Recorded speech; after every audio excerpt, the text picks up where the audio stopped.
Kai Sotto, ginulat ang mga chikiting sa Japan na kasali sa Junior NBA Clinic nang nagpakita siya at sumama sa kanilang activity. Kai Sotto is all smiles at talagang pinagkakaguluhan siya ng mga young and upcoming Japanese players. Sina Coach Carlos Barroca at Natalia Andre ang nanguna sa pagtuturo ng mga basketball skills sa mga participants na umabot hanggang 80. Napakasaya ng venue at malaking impact at inspiration para sa mga junior NBA participants na makita si Kai Sotto na produkto ng junior NBA na nakasama nila in flesh. It just proves na napakalaki ng tulong na maibibigay ng junior NBA sa success ng bawat players. It is a tested avenue para sa mga aspiring basketball players. At ngayong araw rin ang pangalawang preseason game ng Hiroshima Dragonflies versus Chiba Jets na kung saan hindi naglaro si Kai Sotto sa pangalawang pagkakataon. Mukhang pinapahinga pa nila si Kai Sotto and I think ito ang best para kay Kai Sotto sa ngayon. No need to rush the development of Kai Sotto. Dahil in terms of skills ay napakagaling na niya, ang kulang na lang talaga ni Kai Sotto ay ang maturity ng kanyang katawan that will come with age. Kahit ano pang gawin ni Kai Sotto, ay dapat pa rin niyang hintayin ang maturity ng kanyang katawan. At dahil hindi nakapaglaro si Kai Sotto, ay talo ang Hiroshima Dragonflies versus Chiba Jets. Mukhang kailangan talaga ng Hiroshima si Kai Sotto. Napakalaki kasi ng impact kapag naglalaro si Kai Sotto, especially sa depensa sa ilalim. Two-way player kasi itong si Kai Sotto and he can hurt you in so many ways.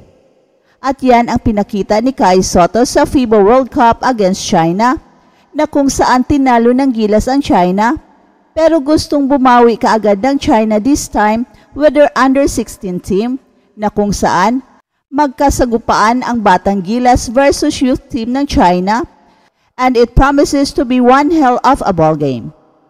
Siguradong gustong bumawi ng mga insect pero siguradong hindi rin magpapatalo ang Batang Gilas na kung saan gustong ipanalo nila ang Pilipinas katulad ng mga ginawa ng kanilang mga kuyas. At sa mga gustong manood ng live streaming ay paki-check lang po sa comment section and click the link to watch the game live. At narito ang 5 dahilan para magiging excited tayo sa Golden State Warriors ngayong 2023-24 NBA season. Pang-5 dahilan, a fresh start.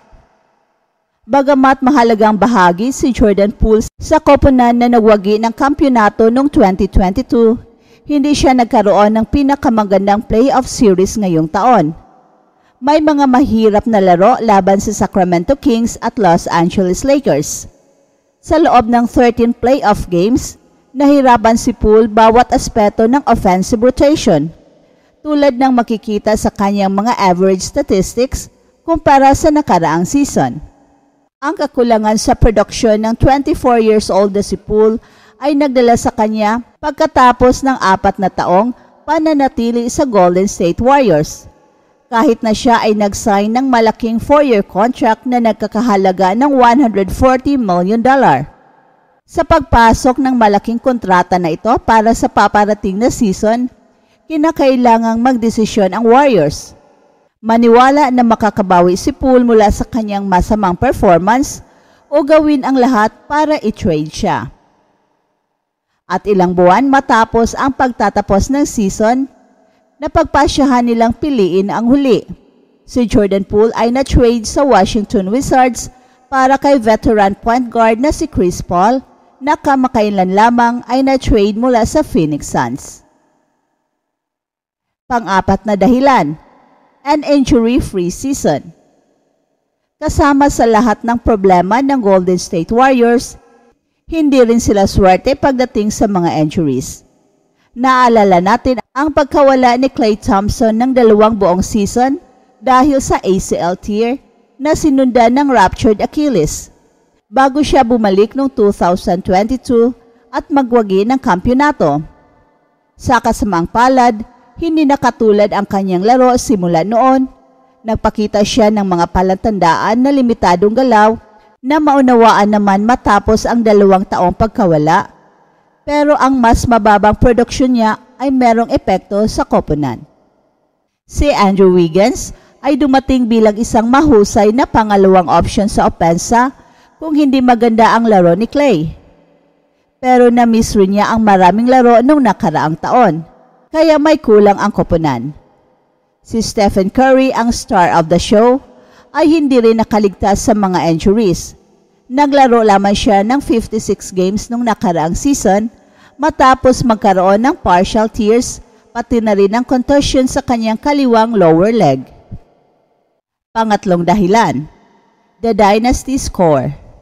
Noong 2014, isang bagong coach ang dumating na si Steve Kerr upang palitan si Mark Jackson sa Golden State. Sa kanyang bagong papel, natagpuan niya ang 2 dating all-star caliber players na hindi na nasa kanilang peak na sina Andre Iguodala at Andrew Bogut, pati na rin ang ilang mga kabataang manlalaro na agad nang nagpakilala sa kanilang mga sarili tulad nila Stephen Curry, Klay Thompson at Draymond Green. Sa wakas ng 2014-15 season, pinamunuan ni Kerr at ng kanyang koponan na pinangungunahan ng unang beses na league MVP na si Stephen Curry ang pagkasira ng fairy tale season ni LeBron James sa kanyang pagbabalik sa Cavaliers, na tinalo sila sa 6 na laro sa finals at nagwagi ang Golden State Warriors sa kanilang unang kampyonato. Pangalawang dahilan, the Young Guns. Matagal na tayong nag-usap tungkol sa mga veterano at sa core ng kasalukuyang koponan, ngunit hindi pa natin maayos na nabanggit ang kanilang future. Sa 2021 NBA Draft, may karapatan ang Golden State Warriors sa 2 selection sa lottery sa top 14 at gamit ang mga ito, pinili ni General Manager Bob Mayer sina Jonathan Kuminga at Moses Moody. Pangunahing dahilan, motivated si Stephen Curry.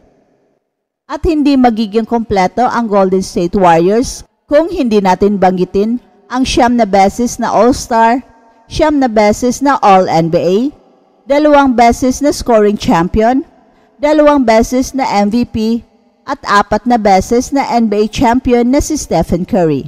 Sa isang regular na All-Star at isa sa mga nangungunang 10 manlalaro sa liga sa nakalipas na 10 taon, at lubos na binago ni Stephen Curry ang laro ng NBA na naka-impluwensya sa mga mas batang players na magiging perimeter-oriented at tumira mula sa labas ng arc, pero wala namang gumagawa nito na katulad niya. That's it for now, guys. Pero bago kami magtatapos, ay huwag kalimutan na huwag magpahuli sa mga pinakabago mga kwento at balita ng kasiyahan at tagumpay. Bahala na ang mga marites dyan. Basta kami ay handang maghatid ng tunay na inspirasyon sa mundo ng sports.